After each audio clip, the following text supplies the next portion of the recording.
Hola a todos. Hoy, en esta sesión, quiero hablar sobre estudio global de funciones. Vamos a hablar de qué propiedades podemos analizar de las funciones en aplicación a su representación gráfica, siempre teniendo en vista, en mira, como objetivo, qué cosas podemos decir sobre la función objeto de análisis para su representación gráfica, qué forma va a tener, etc. Qué cosas nos pueden ayudar para representarla. Entonces, lo primero que vamos a necesitar, claro, tengamos en cuenta que nosotros nos dibujamos el plano cartesiano, la coordenada x y la coordenada y entonces yo tengo una función, defino una función de f, vamos a ponerle los reales sobre los reales, una función real de variable real, tal que a cada x asigna un f de x. ¿De acuerdo? Lo que ocurre es que esta función viene determinada, viene definida por el grafo compuesto por las parejas x, f de x, siempre y cuando x pertenezca al dominio de f.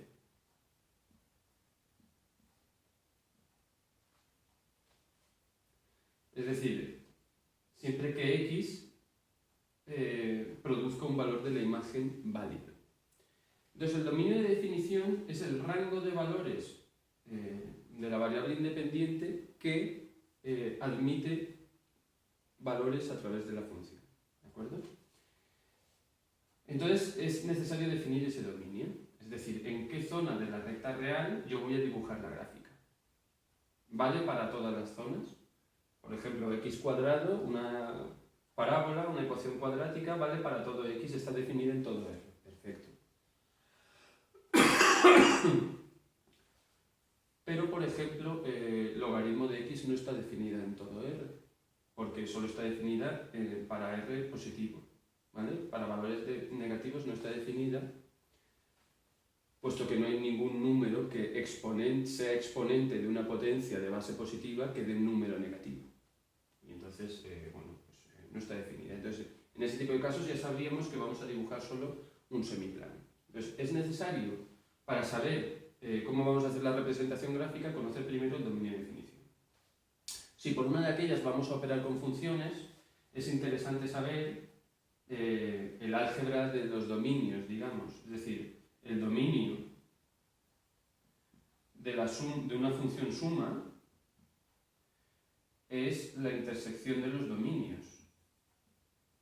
Es decir, es esto de teoría de conjuntos. Yo tengo que definir, la función suma está definida en todos los puntos en los que una y otra está definida.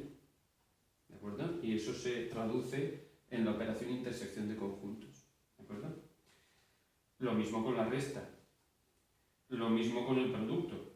El dominio del producto también necesita que todos y cada uno de los factores de las funciones que se están multiplicando tengan un dominio común. En el dominio común, digamos, en la parte común de los conjuntos sobre los que se define cada una de las funciones está definida la operación producto. En la operación cociente, esto es un poquito más delicado, porque el dominio es el común, es decir, la intersección. El dominio es la intersección de los dominios de las funciones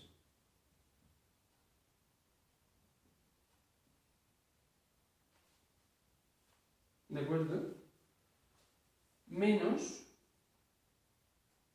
los valores de x que hacen que g de x sea 0. Porque entonces no está definido el cociente. ¿De acuerdo? Y luego podemos hablar del dominio de la composición de dos funciones. ¿De acuerdo? El dominio de la composición de dos funciones es todos los x que pertenecen al dominio de G, tales que producen valores de G de X que pertenecen al dominio de F. Es decir, el dominio de G se convierte en el recorrido de F. Entonces, todos los x que pertenecen al dominio de G y que a través de la imagen de G están contenidos en el dominio de F, pertenecen al dominio de la composición. ¿De acuerdo? Bien, pero puede pasar no solo que un amplio sector de la recta real, en el caso de hablar de funciones de variable real unidimensionales, no solo que un amplio sector no esté definida la función, sino que no esté definida en algunos puntos, que tampoco pertenecen al dominio. ¿De acuerdo? Por ejemplo, 1 partido por x. Entonces, 1 partido por x, esto bueno, va hacia así, no corta el eje, ¿de acuerdo? Esto se va a infinito, esto también, y esto es así. Pero en x igual a 0 no está definido. Entonces, x igual a 0 no pertenece al dominio de la función 1 partido por x. Esto nos suscita dos cositas. Una función cualquiera, ya que la vamos a dibujar, nos gustaría saber si corta los ejes cartesianos. Entonces, la manera de saber si corta los ejes cartesianos es sustituir en f de x igual a 0. Porque el valor de f de 0 definirá un punto que es 0, f de 0, que será el punto de corte con el eje vertical. ¿De acuerdo? Con el eje vertical. Porque x igual a 0 es el eje de coordenadas. ¿Vale? ¿Y cómo encuentro el corte con el eje horizontal? Pues definiendo la condición y igual a 0, que es el eje de abscisas. Entonces, encontrando el eje haciendo f de x igual a 0, si puedo encontrar los x que hacen que f de x sea 0, tendré los puntos de corte con el eje horizontal. ¿De acuerdo? Bien, por definición de función, sabemos que los cortes con el eje vertical solo puede ser uno, ¿de acuerdo? Por definición de función, porque es una aplicación entre conjuntos numéricos donde a cada elemento del conjunto inicial asigna un solo valor del conjunto inicial. Y, sin embargo, el corte con el eje horizontal puede ser n veces. Los polinomios de orden n, por ejemplo, cortan en n-1 puntos al eje de abscisas. Bien, que son las raíces del polinomio, pero bueno, en general. Entonces, voy a ir apuntando los conceptos que estamos diciendo y así sabemos qué aspectos hemos tratado. ¿De acuerdo? Permitirme que borre esto.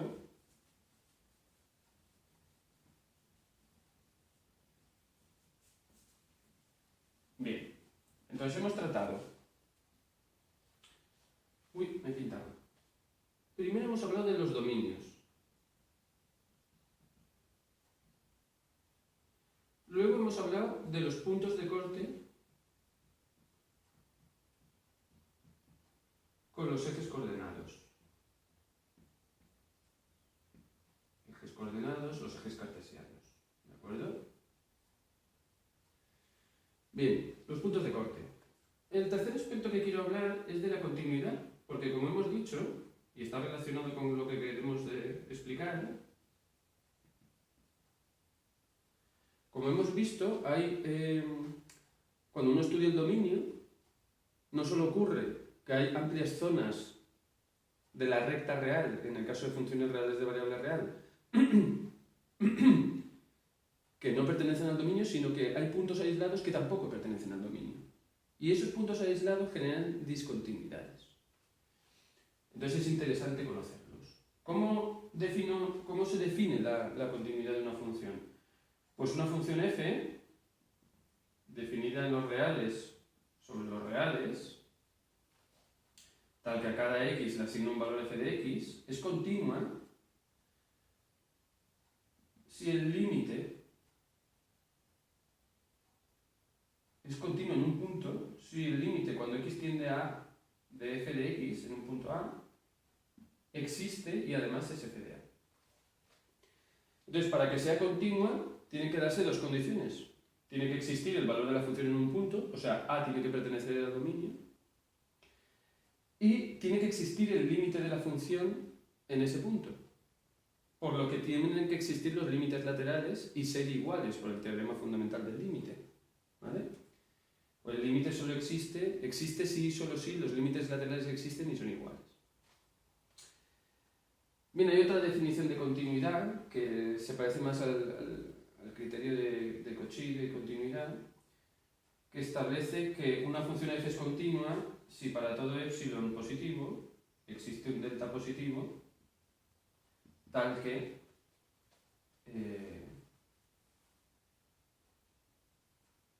la diferencia entre dos valores es menor que delta, implica que la diferencia entre sus imágenes es menor que epsilon. ¿De acuerdo? Para todo epsilon, para todo delta y para toda pareja x1, x2 pertenecientes al dominio de F.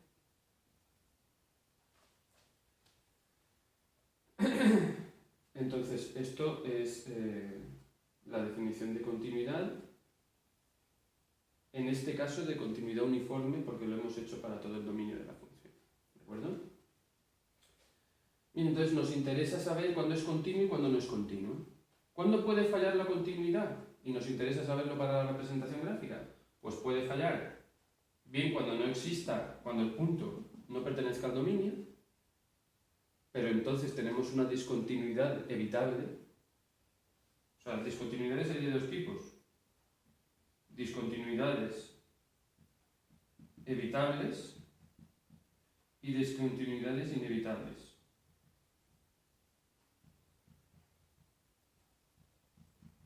La discontinuidad evitable ocurre cuando A no pertenece al dominio de F o A pertenece al dominio,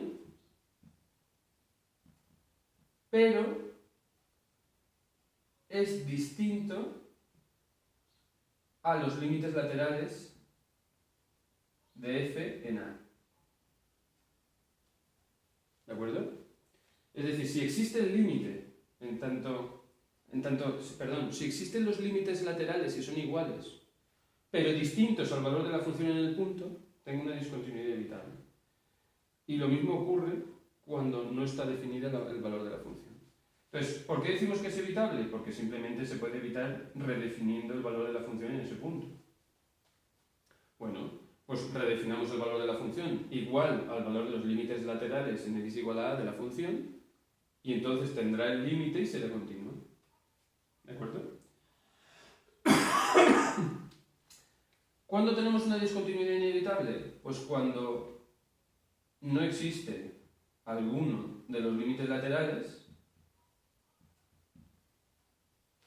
¿vale?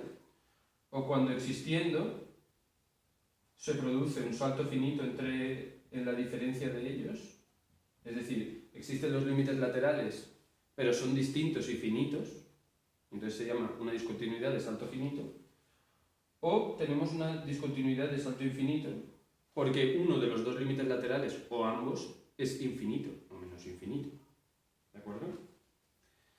Bien, entonces esto es interesante conocerlo porque, por ejemplo, en 1 partido por x, pues tengo una discontinuidad inevitable en x igual a 0 porque los límites, porque la función no está definida en ese punto. ¿De acuerdo? Bien.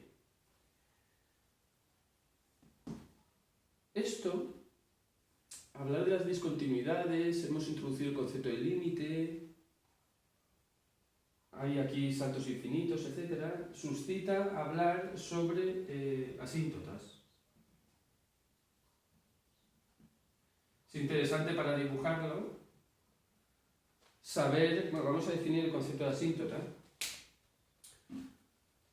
y previamente al concepto de asíntota voy a definir el concepto de rama infinita.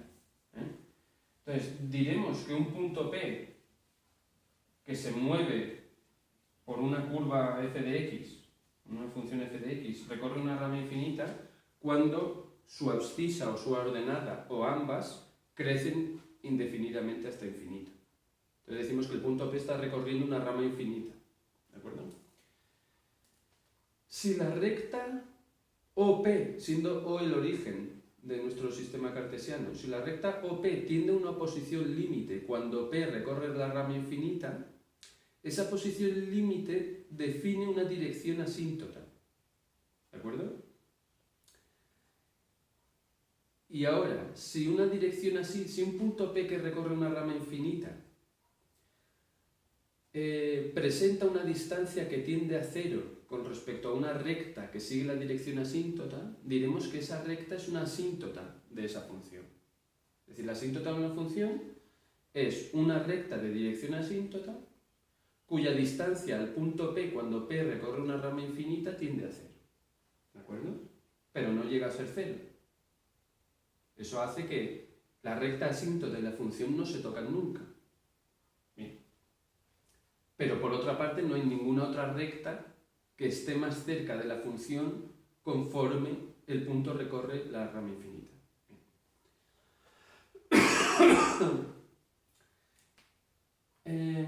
Es interesante porque a veces en algunas asíntotas de las funciones hay discontinuidades, claro. ¿Vale? En las asíntotas verticales, claro, en las asíntotas horizontales no. Hay que decir también que las asíntotas horizontales y las oblicuas son excluyentes, porque el comportamiento cuando x tiende a más infinito o cuando x tiende a menos infinito es el que es. Es decir, cuando x tiende a más infinito solo puede pasar una cosa, o que tenga una asíntota horizontal o que tenga una asíntota oblicua, si es que tengo alguna asíntota, pero no puedo tener las dos a la vez. ¿Vale? Y lo mismo ocurre con x igual a menos infinito. Entonces las asíntotas pueden ser verticales, como acabamos de mencionar, pueden ser horizontales o pueden ser oblicuas. ¿Cómo me calculo las asíntotas verticales? Las asíntotas verticales son los límites cuando x tiende a de f de x es más menos infinito. Es decir, que el valor de la función diverge a más menos infinito cuando x tiende a un punto fijo. ¿De acuerdo? Y eso es una asíntota vertical. Y está definida por la recta vertical x igual a a. ¿De acuerdo?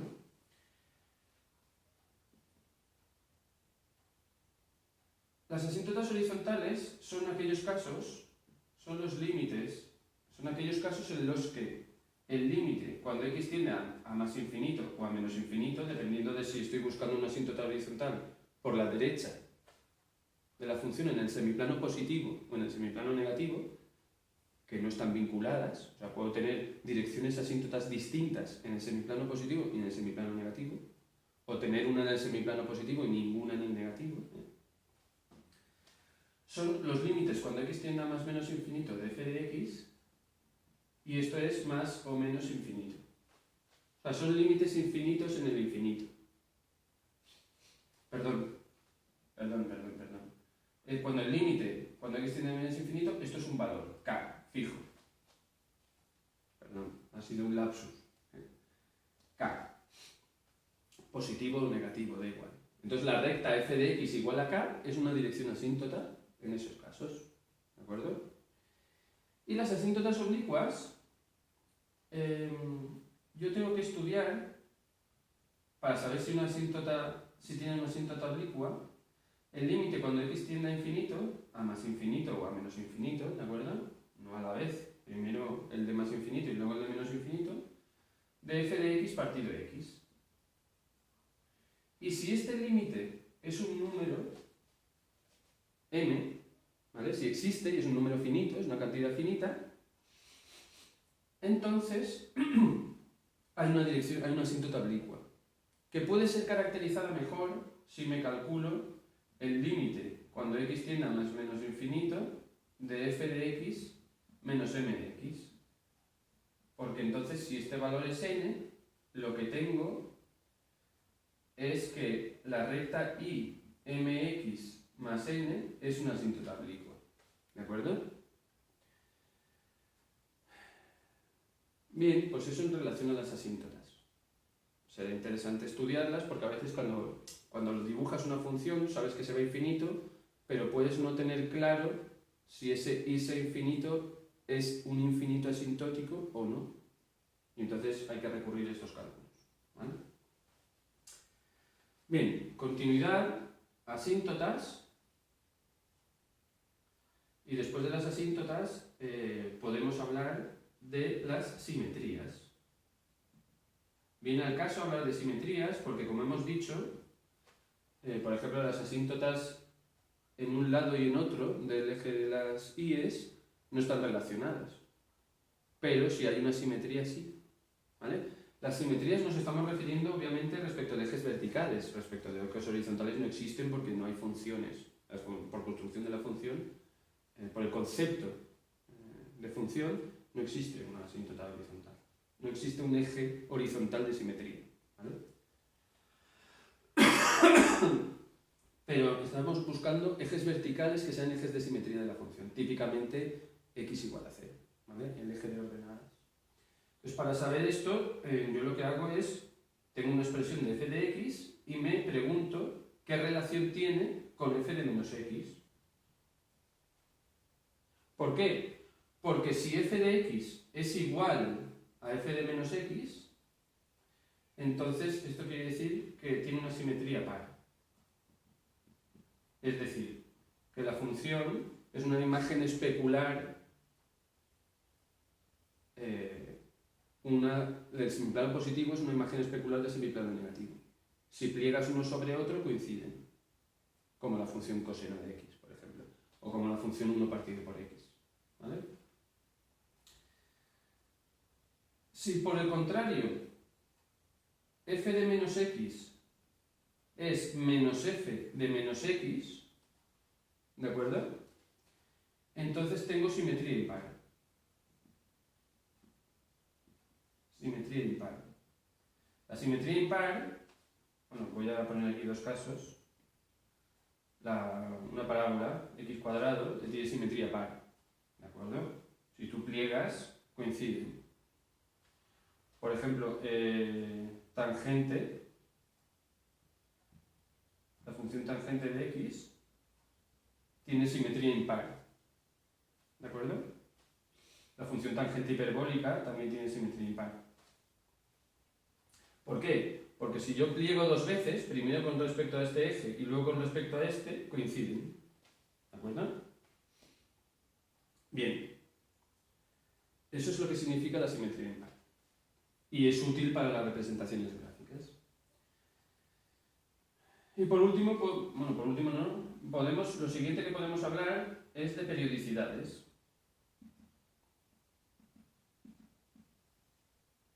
La periodicidad. Una función es periódica si existe un t real tal que f de x más t es igual a f de x para todo x. Para todo x del dominio de f, claro. Y entonces es una función periódica. Y vamos a elegir un valor t que sea t mayúscula al menor de los valores t minúscula que cumplen esta relación. ¿De acuerdo? Entonces a esto le llamaremos periodo de la función periódica. Por ejemplo, típicamente las funciones circulares son seno y coseno. El coseno es una función periódica. De hecho es 2pi periódica, igual que el seno. Y la función tangente es pi periódica, por ejemplo, ¿no? Pero la función seno es 2pi periódica, pero también es 4pi periódica. Es decir, cualquier múltiplo del periodo es también un valor de t minúscula. Entonces, al menor de todos esos valores se le llama periodo. A priori, la periodicidad podría pensarse como una propiedad que aparece cuando la dibujas. Pero se podría saber a priori, antes de dibujarla. De hecho, con un desarrollo en serie de Fourier o en serie de base trigonométrica de potencias, las funciones periódicas admiten desarrollos en serie de Fourier que son finitos. Los distintos coeficientes de las sucesivas potencias de las funciones circulares o de las funciones exponenciales, que son la base del desarrollo de Fourier, esos coeficientes son finitos. Cualquier función periódica admite una representación finita en forma de desarrollo de serie de potencias finita. Si no es periódica, no puedes representar con un número finito de sumandos una función que no es periódica. O sea, la descomposición en serie de Fourier de una función que no es periódica es infinita, ¿vale? Entonces podrías saber, si haces esa descomposición, si te calculas los coeficientes de la base de Fourier, los armónicos, que se llama en teoría de la señal, se podría saber si la función es periódica a priori, antes de dibujarla, ¿vale? Y esta periodicidad también es interesante y viene a cuento hablar ahora de crecimiento y decrecimiento de la función. ¿De acuerdo? De los valores, hasta ahora no hemos hablado de la derivada de la función y hemos hablado de todos los valores, las propiedades que nos delata el propio valor de la función. Pero podemos usar la información que nos da la primera derivada para saber ciertas cosas. En particular, ¿qué cosas? Pues dónde crece y dónde decrece. Si es monótona o no es monótona, si es estrictamente creciente, etc. Entonces, voy a borrar y explico mejor esto.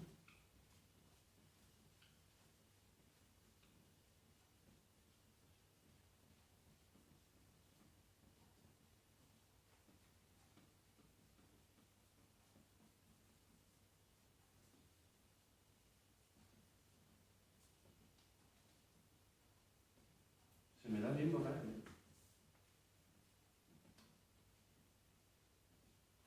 Bien. Nos vamos a hablar ahora de crecimiento,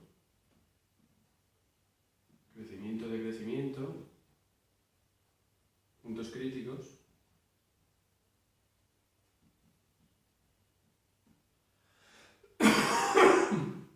y luego pues, lo voy a apuntar para que no se me olvide, hablaré de concavidad y convexidad, que es de curvatura, crecimiento y curvatura. De hecho, crecimiento me lo va a aportar, la información de crecimiento y decrecimiento viene dada por la primera derivada y la información de la curvatura viene dada por la segunda derivada, concavidad y convexidad. Bien, y luego haremos un ejemplo de representación gráfica, donde utilizaremos todos estos datos que para eso los estamos dando, ¿eh? Ejemplo de representación gráfica. Bien. Entonces, crecimiento y puntos críticos. Bien, ¿qué información me aporta la derivada de la función? Pues yo sé, voy a recordar aquí el concepto de derivada de la función en un punto. F' de x es el límite cuando h tiende a 0 de f de x más h menos f de x partido h. ¿De acuerdo? Gráficamente es la pendiente de la recta tangente a f de x en un punto. ¿De acuerdo? Esto es la función derivada para cualquier punto x. ¿De acuerdo? Para x igual a x sub 0, f' en x sub 0 es f de x sub 0 menos f de. ¿De acuerdo? Bueno, realmente para un punto cualquiera, un punto definido, es el límite cuando x tiende a x sub 0 de f de x menos f de x sub 0 partido x menos x sub 0. ¿Vale?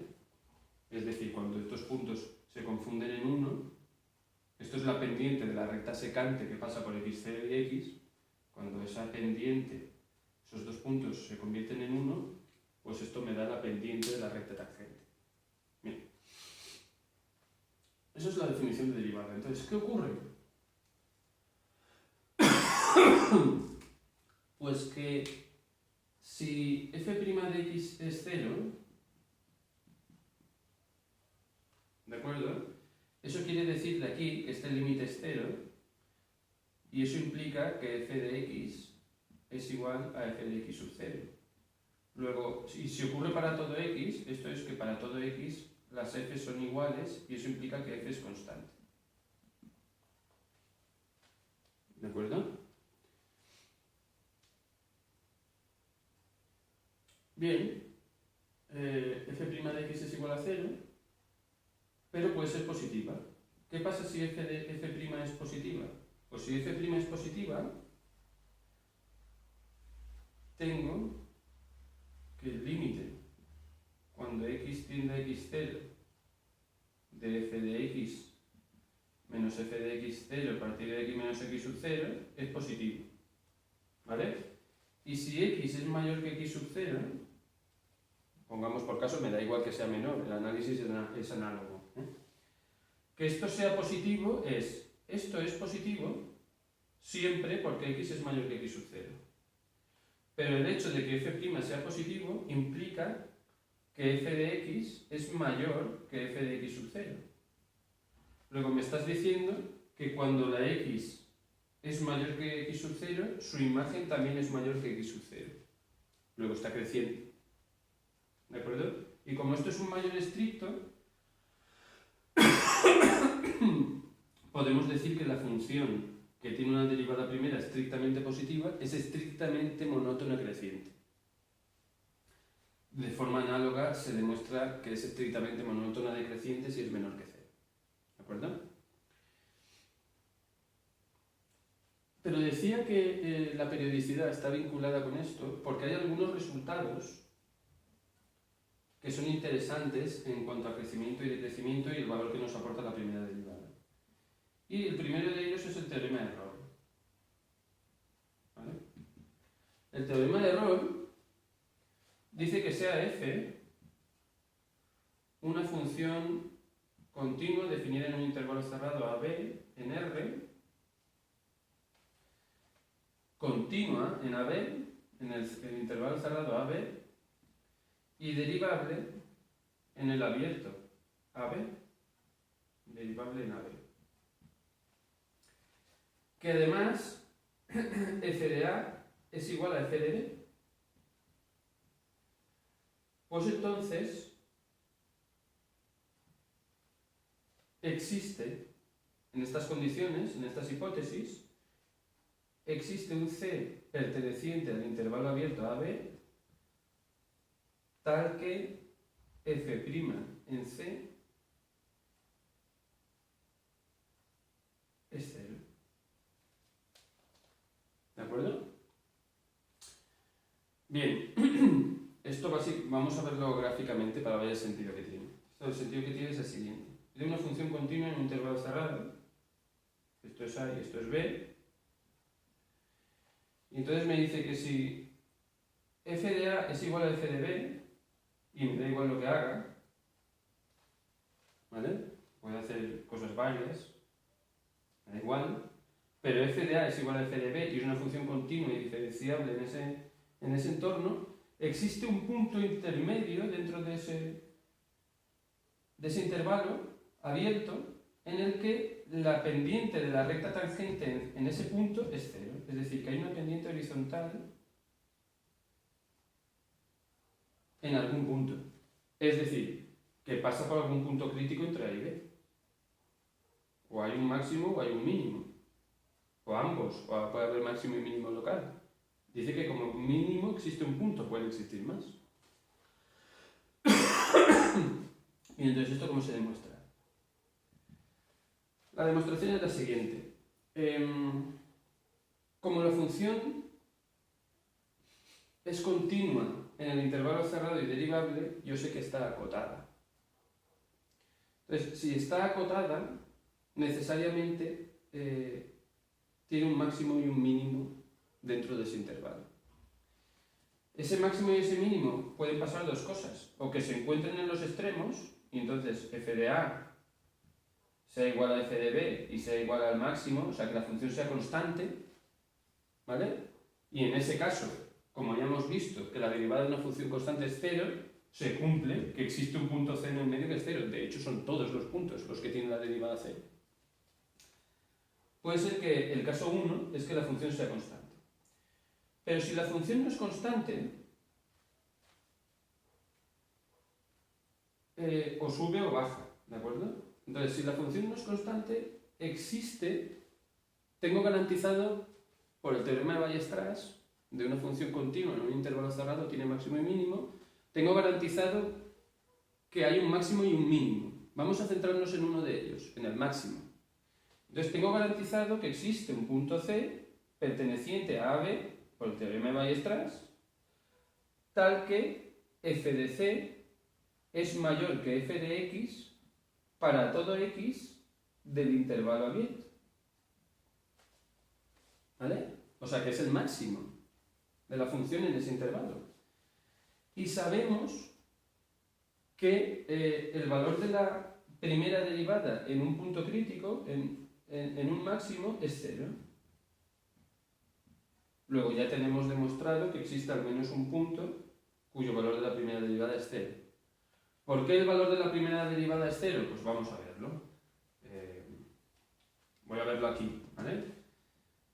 Vamos a suponer que cuando x tiende a x, por mantener la nomenclatura, voy a llamarle a este punto C, ¿vale? A x menos c. Entonces, ¿qué pasa cuando x tiende a c? Pues f de c es el valor máximo, ¿de acuerdo? Entonces, si f de c es máximo, esto es negativo, siempre. Dentro del intervalo. Para todo x de dentro del intervalo, esta resta es negativa porque f de c es máximo. Esto es menor o igual que 0. ¿Vale? Y x menos c cambia de signo dependiendo de si la x está a la izquierda o a la derecha de c. ¿De acuerdo? Como c es un punto interior, ya lo hemos dicho que pertenece al intervalo abierto, c es interior. Entonces depende de si x se acerca por la izquierda o por la derecha, es positivo o negativo. Y eso hace que este cociente pueda ser, si x se acerca por la izquierda, esto es negativo, y en cuyo caso el cociente de negativo y negativo es mayor o igual que 0, pero si se acerca por la derecha es positivo. Y entonces negativo entre positivo da negativo. Entonces necesariamente, como no puede ser las dos, la única condición que debe cumplirse para que se cumplan ambas es que sea igual a 0. Es por eso que existe un punto intermedio que si es el máximo, su primera derivada se anula, que es lo que nos dice Rolle. Si fuera un mínimo, pues procederíamos de manera similar, ¿vale? De hecho, hay un resultado muy relacionado con Rolle, de hecho utiliza este mismo argumento para demostrarse, que es el teorema del valor medio. Bueno, antes de empezar con el teorema de valor medio, yo he establecido, cuando he introducido el teorema de Rolle, he establecido que era interesante hablar de esto por el tema de la periodicidad y tal. Y es que, claro, si una función es periódica, yo tengo una función periódica, se cumple Rolle.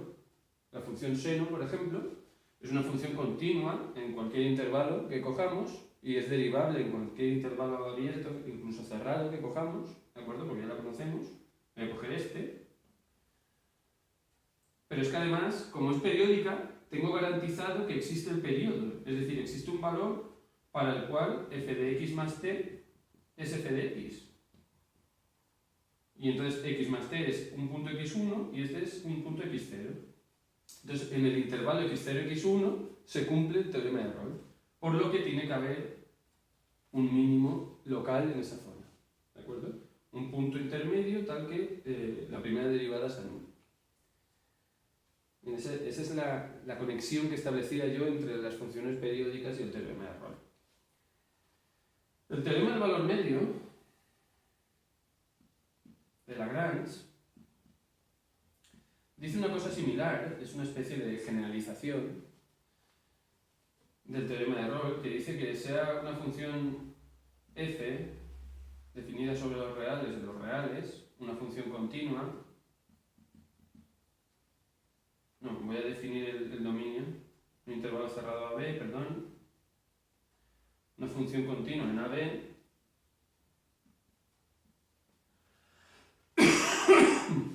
Y derivable en el intervalo abierto.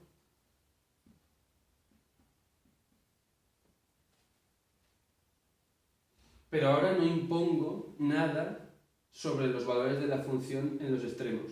Me da igual si son iguales o no. Entonces, en estas condiciones, existe un punto C en el intervalo abierto a B tal que su derivada es igual a f de b menos f de a partido b menos a. Es decir, vamos a verlo gráficamente. La función seno que he dibujado aquí me vale. Yo cojo una función continua en AB y derivable en AB, pero no impongo que los valores se parezcan, pues no sé, entre este punto y este punto. ¿Vale? Existe un C en AB, existe un punto intermedio tal que la pendiente de la recta tangente en ese punto es paralela a la pendiente de la recta secante que pasa por ahí por B. Bueno, si esto nos imaginamos que es una recta, ¿de acuerdo? Y que esto es B y esto es A, esto es la pendiente de esta recta, es la pendiente de la recta secante que pasa por ahí por B. Pues f' de C es que hay un punto intermedio cuya pendiente es paralela a la pendiente de la recta secante. Eso es lo que dice el teorema de valor medio. ¿Cómo se demuestra? Pues, como va a utilizar el teorema de Rolle, necesitamos un pequeño artificio que consiste en apoyarnos en una función auxiliar. Entonces yo me defino una función auxiliar h de x que me convierta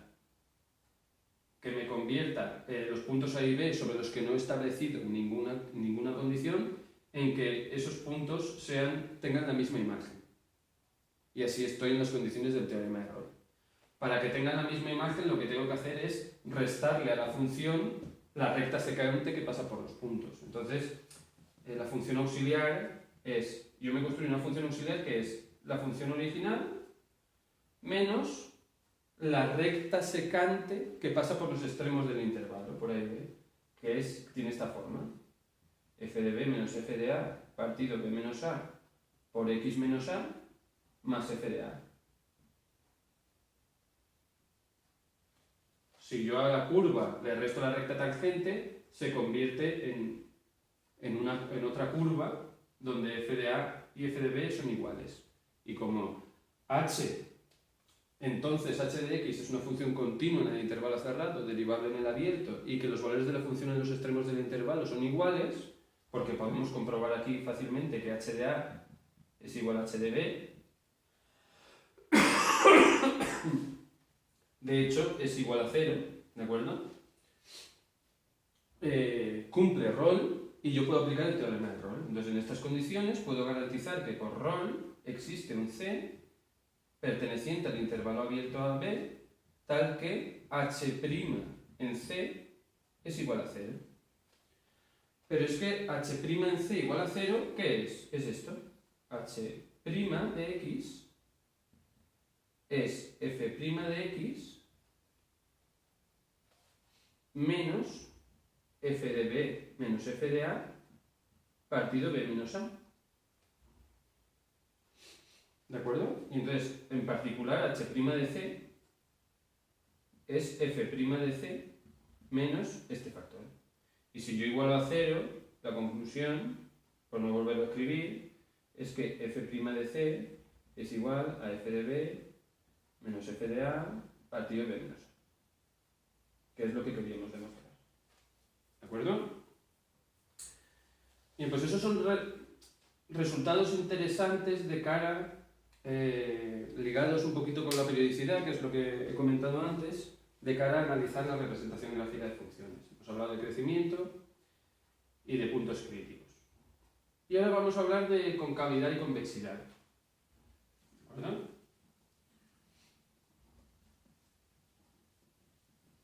Bien, concavidad y convexidad son conceptos relacionados con la curvatura de la función. La curvatura de la función, primero voy a explicarlo, concepto muy sencillo. Voy a coger la parábola. Esto es una función convexa y tiene curvatura positiva, y esto es una función cóncava y tiene curvatura negativa. ¿De acuerdo? Pero matemáticamente, ¿cómo se expresa? Pues yo cojo dos puntos cualesquiera, A, B, f de A y f de b, ¿vale? Y me trazo la recta secante que pasa por A y por B. Y una función convexa, esto es convexo, y esto es cóncava.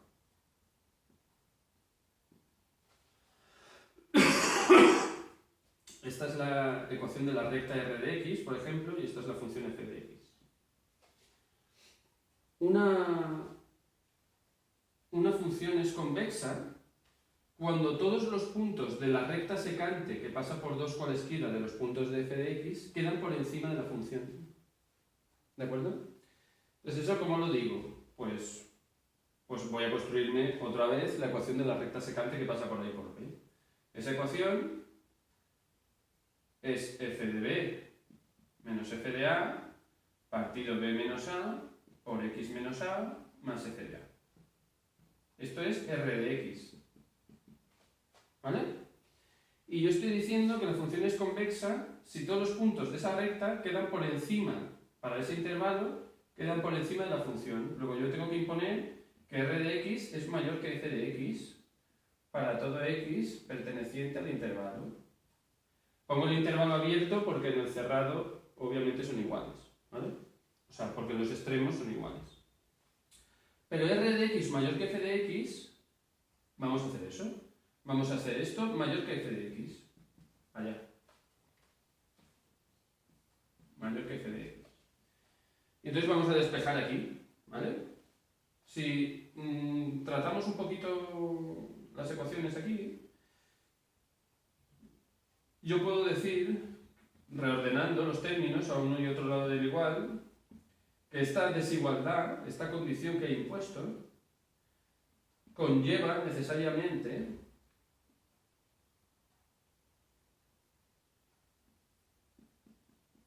esta otra. Que f de b, x es un punto en el medio, ¿eh? X. Y f de x. ¿Vale? Es decir, que la pendiente de la recta secante que pasa por ahí por B es mayor que la pendiente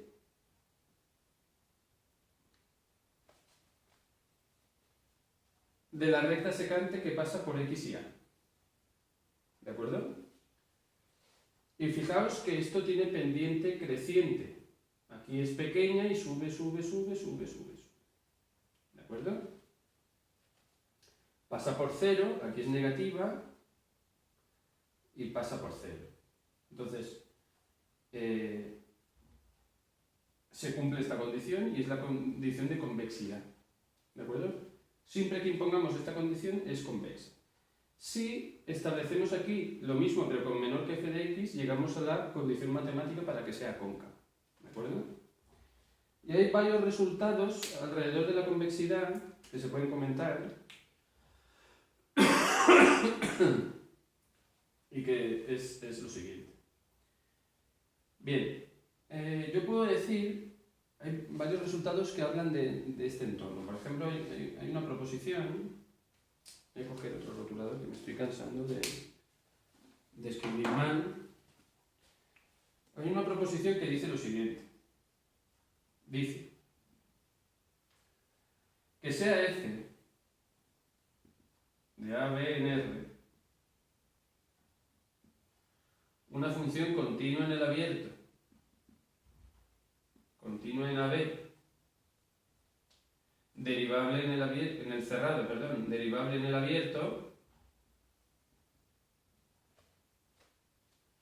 y que cumpla que f' de x es creciente en AB, ¿vale? Y que además cumpla que f de a es igual que f de b. ¿De acuerdo? Entonces, si se cumple todo esto, si se cumplen todas estas hipótesis, podemos garantizar que el valor de la función es menor que f de a, que recordemos que es igual a f de b, para todo x del intervalo abierto. ¿Vale? ¿Y cómo se demuestra? Bueno, aquí ya se ve, digamos. Pues aquí se cumple que f' es creciente, pero aquí la pendiente es negativa, negativa, negativa, 0, positiva, positiva, positiva. La pendiente es creciente, esta función cuadrática, x cuadrado, es una función continua en el cerrado y derivable en el abierto, y además yo puedo escoger dos valores, a y b, que sean iguales, ¿vale? Bueno, pues lo que me está diciendo es que todos los puntos del medio tienen un valor que es menor al de los extremos, que vemos que es lógico, ¿vale? Entonces la demostración de esto se sigue de lo siguiente. Voy a operar por reducción al absurdo. Entonces, por reducción al absurdo, por favor, ¿esto qué significa? El método de reducir al absurdo es un método de la lógica matemática que se basa en negar el consecuente para llegar a un absurdo. Y entonces eso demuestra el antecedente. ¿De acuerdo? Antecedente y consecuente en una implicación, ¿vale? El antecedente es la hipótesis y el consecuente es la tesis, lo que se pretende demostrar. Entonces, por reducción al absurdo, yo pongo aquí estas siglas, por reducción al absurdo, voy a suponer primero que f de x es mayor que f de a, y veremos que no es posible, y luego supondré que f de x es igual a f de a, y veremos que tampoco es posible. Bien, supongamos que se cumplen todas las hipótesis y que f de x es mayor que f de a para algún x, o sea, voy a poner f, sí, existe, o sea, mi suposición es que existe un x0 perteneciente al intervalo abierto tal que f de x0 es mayor que f de a. Bueno, pues si es mayor que f de a, voy a hacer esto, usted está diciendo que pese a que la derivada primera es creciente, hay algún punto por aquí dentro que está por aquí arriba. Algún punto, vale. En particular, vamos a dibujarlo, ¿vale? Un posible ejemplo. En particular, existirá, ese punto no tiene por qué ser el máximo, pero la existencia de ese punto garantiza que hay un máximo, porque la proposición cumple el teorema de Rolle, es una función continua en el cerrado, derivable en el abierto, y f de a es igual a f de b, luego hay un punto interior que es máximo. Y si usted dice que hay algún punto por encima de f de a, o él o alguno de su entorno es el máximo. Pongamos que es un punto distinto, x1. ¿Vale? Entonces en x1 yo tengo un máximo de la función, pero la derivada en x1 entonces es 0, porque x1 es un máximo. Pero si es 0 la derivada, eso implica que a un lado del igual, a un lado, cuando x se acerca a x1, por la izquierda, f' era negativo, f' de x es negativa, es positiva, perdón, si es un máximo, cuando x es menor que x1, pero f' de x es negativa cuando x es mayor que x1. Pero es que esto entra en contradicción con el hecho de que f' sea creciente, que es hipótesis. Luego no puede ser. Entonces no puede ser que haya ningún x dentro del intervalo abierto que sea mayor que f de a. El argumento para invalidar la hipótesis de que f de x es igual a f de a es casi igual. Es decir, una vez he demostrado que no puede haber ningún punto dentro del intervalo que exceda f de a, no puede haber nada aquí arriba de la función. Entonces necesariamente he de empezar hacia abajo. Entonces empezando hacia abajo, si hay algún punto que es igual a f de a es porque hace esto. Entonces si hace eso, ese punto es un máximo. Y si es un máximo, volvemos a la misma hipótesis. La derivada primera a un lado es positiva y a otro lado es negativa. Y eso contraviene la hipótesis de que la derivada primera es creciente. luego no puede ser. ¿Vale?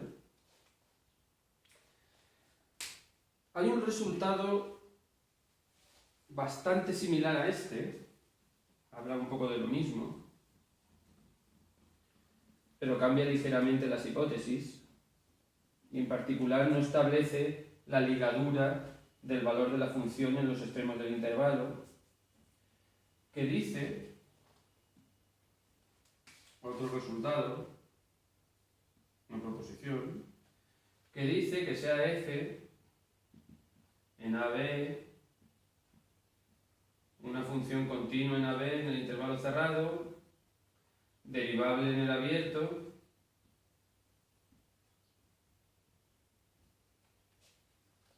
y que f' es creciente. F' de x es creciente para x dentro del intervalo cerrado. ¿De acuerdo? Bueno, pues entonces, si esto se cumple, f es convexa.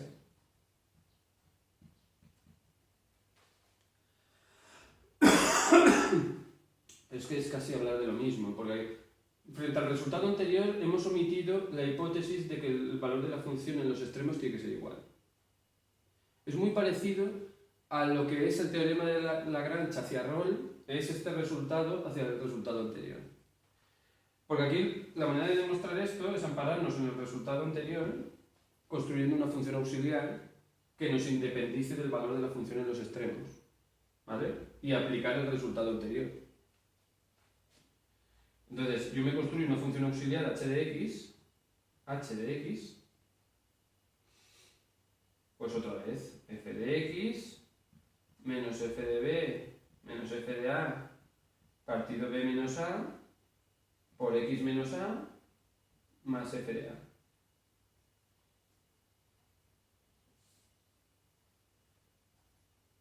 ¿Vale? Le quito la recta tangente y entonces me voy a las condiciones del resultado anterior, que decían que una función que es continua en un intervalo cerrado, h de x lo es, porque f de x lo es y la recta lo es.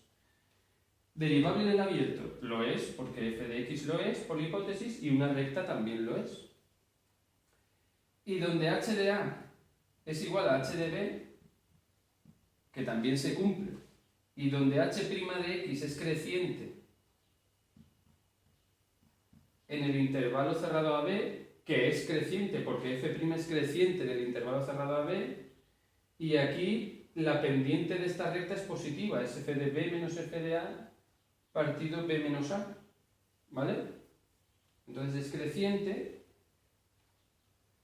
entonces estoy en condiciones del resultado anterior y podemos decir que h de x es menor que h de a para todo x perteneciente al intervalo abierto. Y entonces h de x menor que h de a es decir, h de a y h de b es 0, es decir que todo esto es menor que 0. ¿De acuerdo?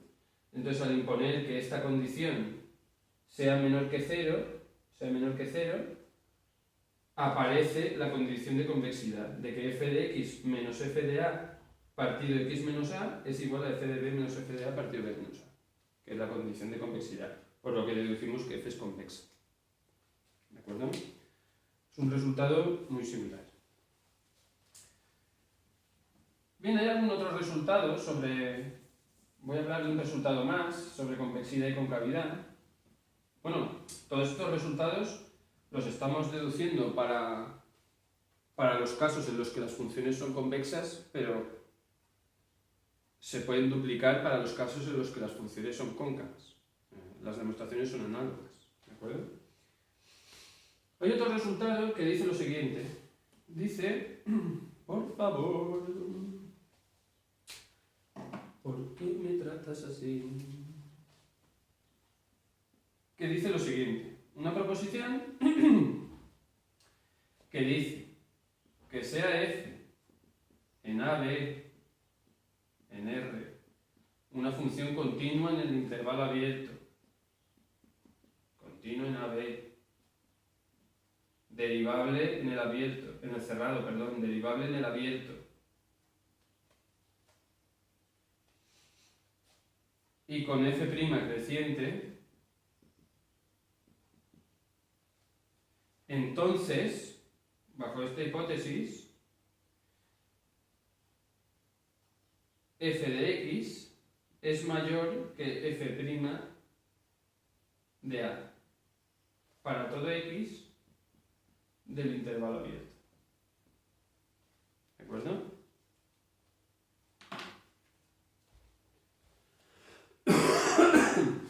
Es decir, que si yo me trazo la recta tangente en A,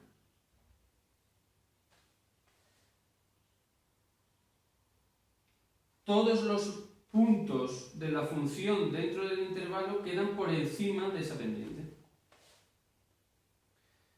Y no solo dicen eso como primer resultado, sino como segundo, dice que f' en A es menor que f de B menos f de A partido B menos A, que es menor que f' en B. O sea, que f' en A es menor que f' en B. ¿Vale?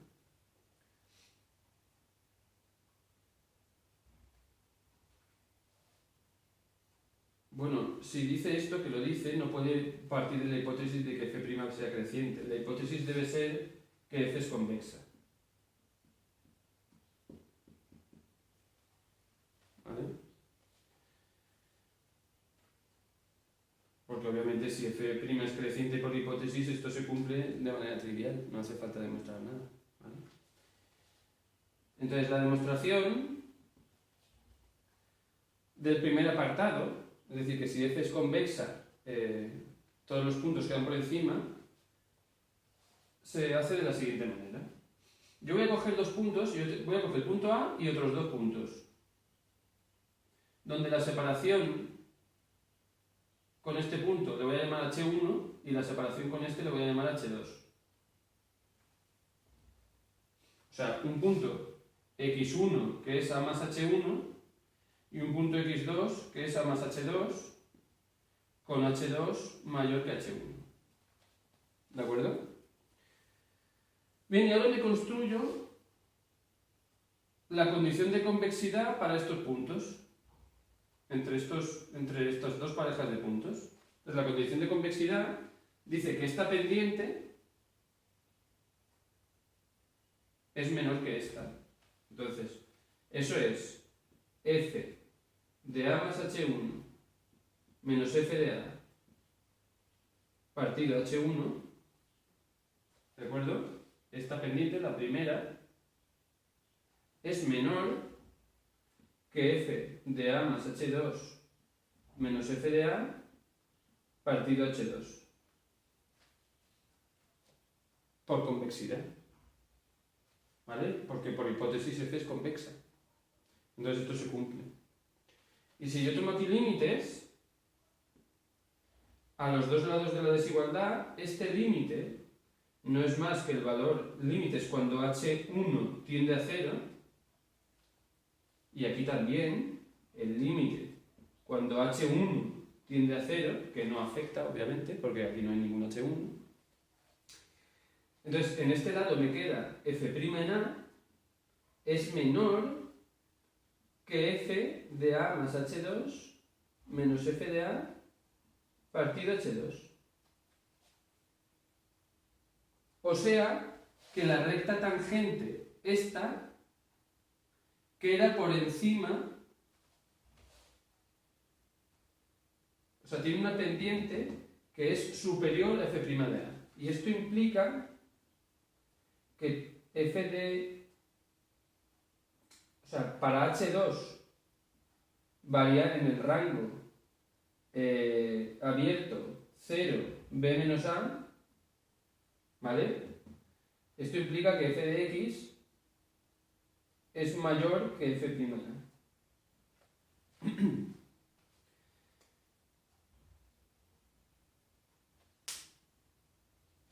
Y ese es el primer resultado, ¿no? Para demostrar este segundo resultado,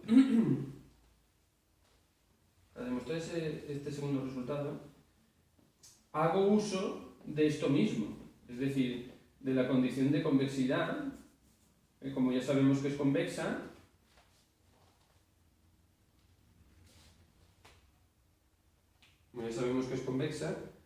F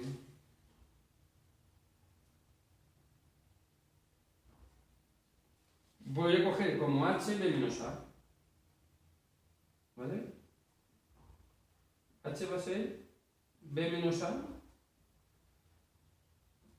que es positivo, o H puede ser A menos B, que es negativo, según me convenga, ¿vale? Entonces yo digo aquí que F' en A es F de A más B menos A partido B menos A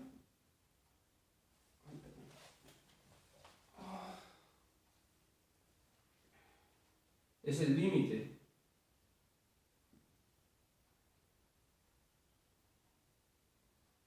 cuando B tiende a A de F de A más B menos A partido B menos A. ¿De acuerdo? De F de A más F de B menos A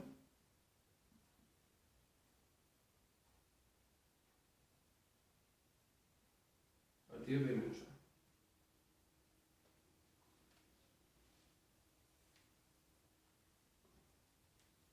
Perdón. F de A más H, que es B menos A, partido B menos A. ¿De acuerdo? Esto cuando estoy en la izquierda. Entonces esto es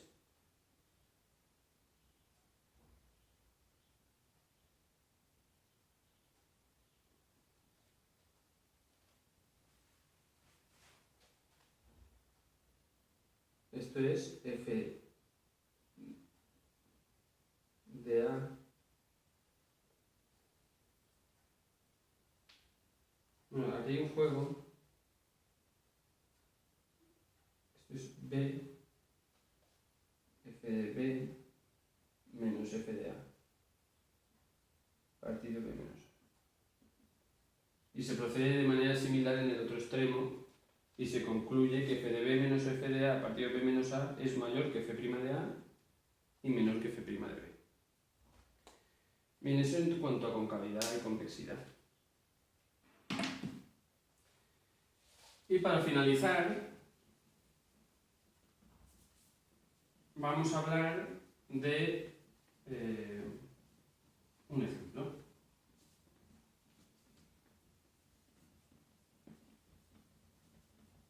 Es un ejemplo preparado porque da mucho juego, porque tiene máximo, asíntotas, el dominio no es trivial, hay que pensarlo, hay restricciones del dominio, lo único que no tiene son discontinuidades. Hay puntos de inflexión, por cierto no hemos hablado de los puntos de inflexión. Después de hablar de curvatura,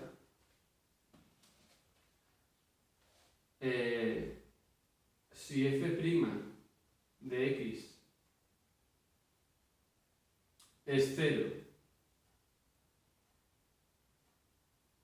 es decir, en un máximo, no voy a llamarle m mayúscula, ¿qué pasa con la derivada segunda en ese punto, en un máximo? ¿Qué vale? ¿Vale?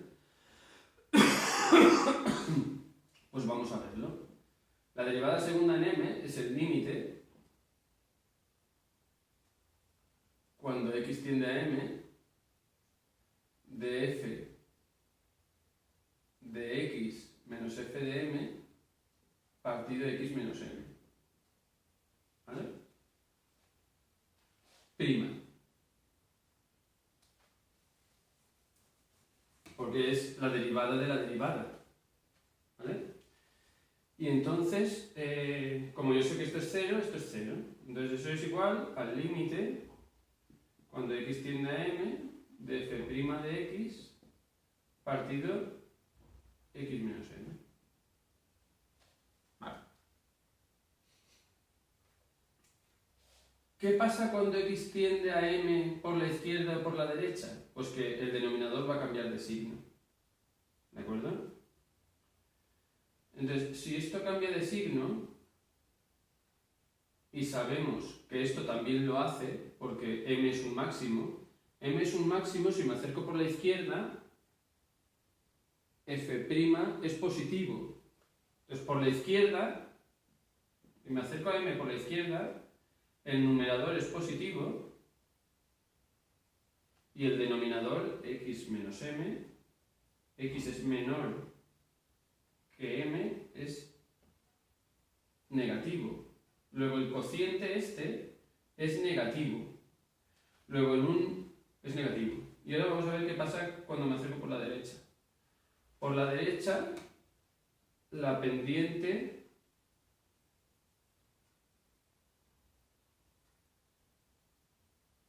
es negativa, ¿de acuerdo? Porque empieza a bajar. Y por la derecha, x es mayor que m, esto es positivo. Entonces, como es cambio de signo, esto es menor que 0. Es decir, que en cualquier caso, cuando m es un máximo, la derivada segunda en ese máximo es menor que 0. Luego puedo decir que si la derivada primera en un punto es igual a 0 y la derivada segunda en x0 en ese mismo punto es menor que 0, ese punto es un máximo.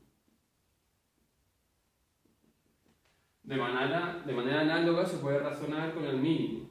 ¿Vale? Con el mínimo ocurre lo contrario, da siempre positivo, y entonces si la derivada segunda es positiva, entonces el punto crítico es un mínimo. Pero, ¿qué ocurre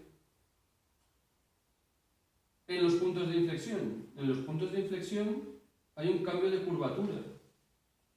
Es decir, en los puntos de inflexión, la recta tangente al punto de inflexión corta a la gráfica. Y entonces en esos puntos, f' de x para x, voy a llamarla x0, f segunda de x en x0 es 0. ¿De acuerdo?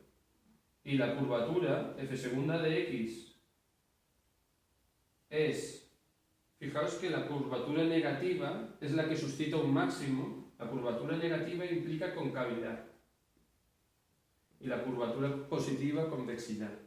Entonces, aquí tengo concavidad, luego f' de x es menor que 0 para x menor que x sub 0 y f segunda de x es mayor que 0 para x mayor que x sub 0. ¿De acuerdo? Como la derivada segunda pasa por 0, en un lado es menor y en otro es mayor, porque cambia la curvatura de negativa a positiva. ¿De acuerdo? Bueno, y ahora voy a analizar el caso que me interesaba. La función está... Podríamos analizar cualquier función, pero es que unas dan más juego que otras. Pues vamos a estudiar como ejemplo. Vamos a estudiar la función f de x, logaritmo neperiano de x partido de x. ¿Vale? Entonces vamos a analizar todos los puntos que hemos dicho que nos valían para la representación gráfica. Primero, el dominio de definición. El dominio de definición será el dominio de f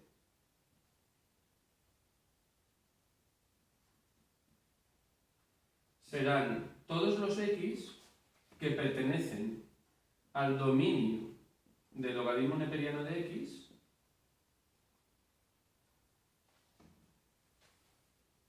intersección con el dominio de x, todos los x que pertenecen a este conjunto,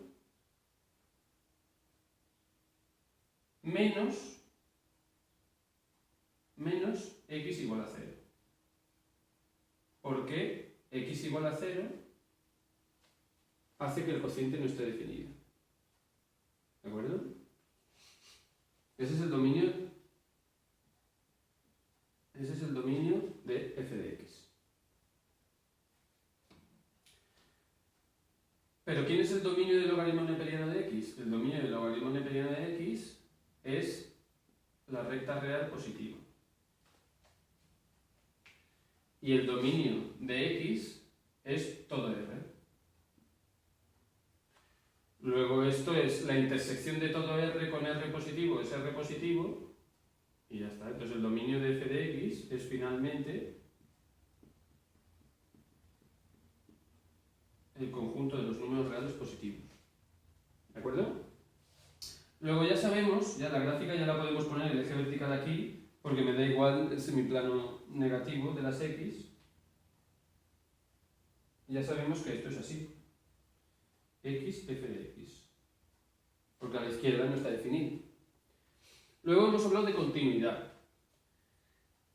La función x es continua por ser polinómica. Y la función logaritmo de x es continua también. Entonces el cociente de funciones continuas es continua. Porque de hecho el conjunto de las funciones continuas de variable real forman un anillo conmutativo con unidad. Entre otras cosas porque cumplen en el álgebra de las funciones continuas ese tipo de cosas. Bien, entonces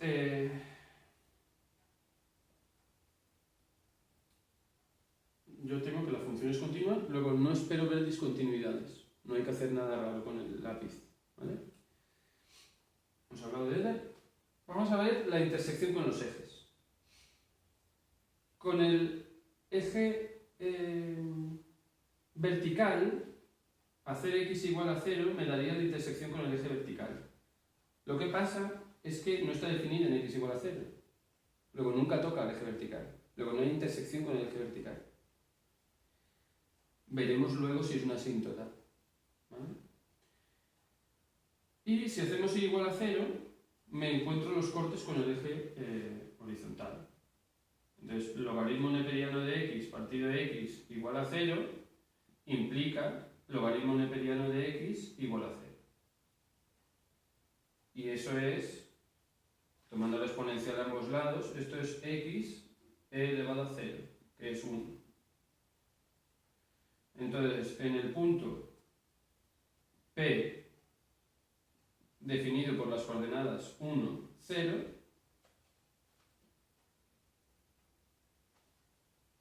corta ese eje. ¿Vale? Bien, el corte con los ejes. Hemos hablado de dominio, hemos hablado de continuidad y ahora estaría bien hablar de asíntotas. Me interesa saber qué ocurre, porque como me dice que no corta el eje vertical, ¿qué le ocurre cuando se acerca al eje vertical si no lo corta? Y no es discontinua. Pues vamos a verlo. Vamos a calcularnos el límite cuando x tiende a 0 por la derecha, porque por la izquierda no está definida, ni en el propio 0. ¿Cuál es el límite cuando x tiende a 0 por la derecha del logaritmo neperiano de x partido de x? O sea, de f de x. Bien. El límite cuando x tiende a 0 por la derecha del logaritmo neperiano, esto es el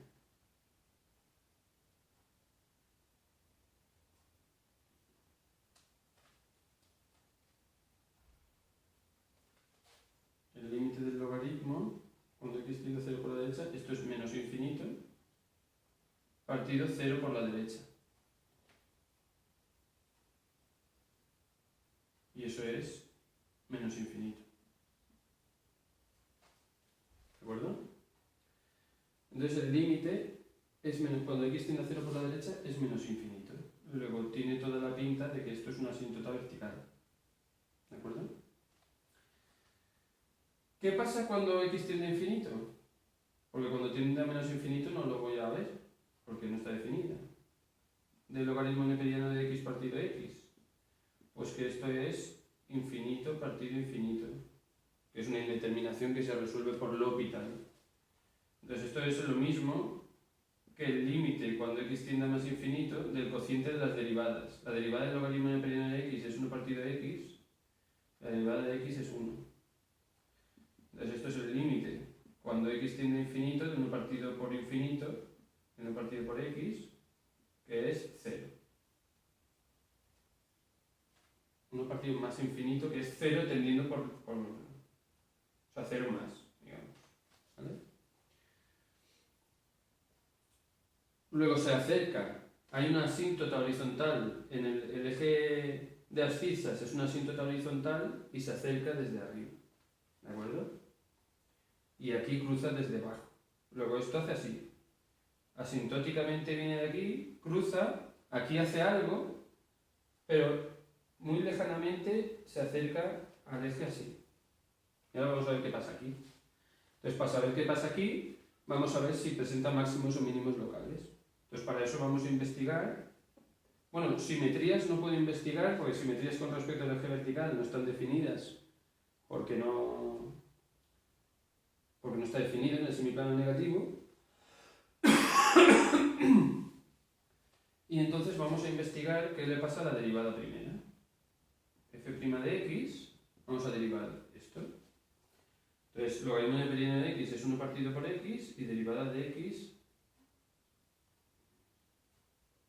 es derivada del numerador por el denominador menos el numerador por la derivada del denominador, que es 1, partido del denominador al cuadrado.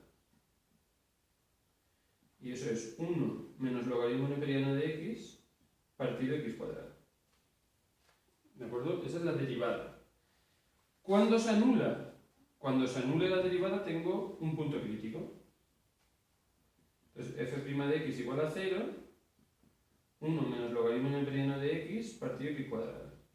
Y eso solo pasa cuando 1 menos logaritmo neperiano de x es 0.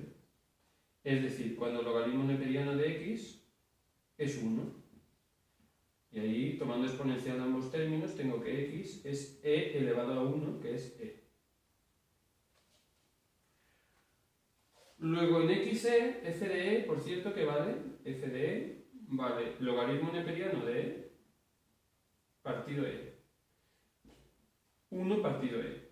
Luego en el punto 1 partido e, perdón, luego en el punto e, 1 partido e, existe un punto crítico. ¿Es máximo o es mínimo? Pues me voy a calcular la derivada segunda. ¿Vale? Porque dependiendo del valor de la derivada segunda, sé si es un máximo o es un mínimo. Bueno, la verdad es que es un poco absurdo. No me hace falta calcular la derivada segunda, porque obviamente si vienes de menos infinito y te vas a ir a 0, o sea, si has cruzado el eje de las x, que es mayor que y igual a 0, y luego vuelves a y igual a 0, forzosamente es un máximo. Pero bueno, por aquello de comprobar, podríamos calcularnos, tiene que darle negativo. La derivada segunda de f de x es la derivada de 1 menos logaritmo de x partido x cuadrado. Y esto es la derivada del numerador,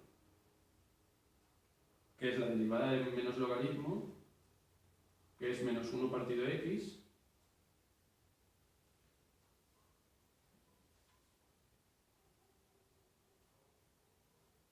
la derivada del numerador por el denominador, por x cuadrado, menos el numerador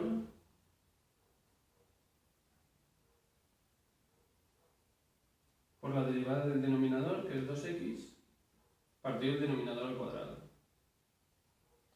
Esto es menos x menos 2x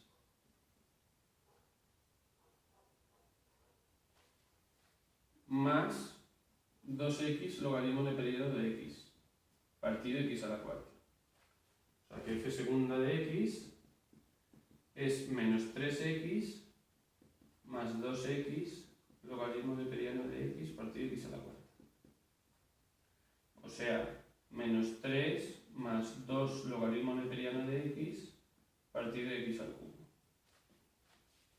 ¿Vale? Y esto en este punto. He de evaluarlo, f segunda en el punto E. Entonces esto es menos 3 más 2 veces logaritmo de E partido E cubo. Logaritmo del neperiano de E es 1, esto es menos 3 más 2 menos 1 partido E cubo.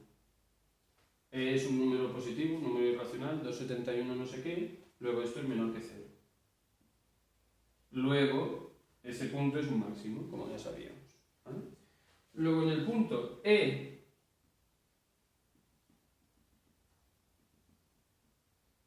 uno partido E, tengo un máximo. Y luego me voy asintóticamente a 0. Pero fijaos que aquí hay una cosa curiosa. Y es que, fijaos que aquí la curvatura hemos visto que es negativa. Pero no es compatible que la curvatura sea negativa cuando x tiende a infinito, porque entonces acabaría cruzando el eje de las x. Porque curvatura negativa quiere decir que la derivada primera cada vez es más pequeña, más pequeña, más pequeña, más pequeña. Y eso no es verdad. Aquí la derivada primera tiende a 0. O sea, si fuera más pequeña, cruzaría 0 y sería negativa, es lo que quiero decir. Y entonces, parece ser, voy a preguntarme si existe algún punto de inflexión, y eso es igualar la derivada segunda a 0. Entonces, si igualo la derivada segunda a 0, esto igual a 0, es menos 3x, esto es menos 3 más 2 logaritmo neperiano de x igual a 0. Y entonces esto es logaritmo neperiano de x igual a 3 medios, y tomando la exponencial, e elevado a 3 medios, en e elevado a 3 medios, voy a dibujar más adelante, hay un cambio de curvatura, hay un punto de inflexión. Aquí pasa de cóncava a convexa. Y ya está, hemos utilizado todos los parámetros que hemos estudiado anteriormente. Pues nada, muchas gracias por vuestra atención. Espero que os haya gustado.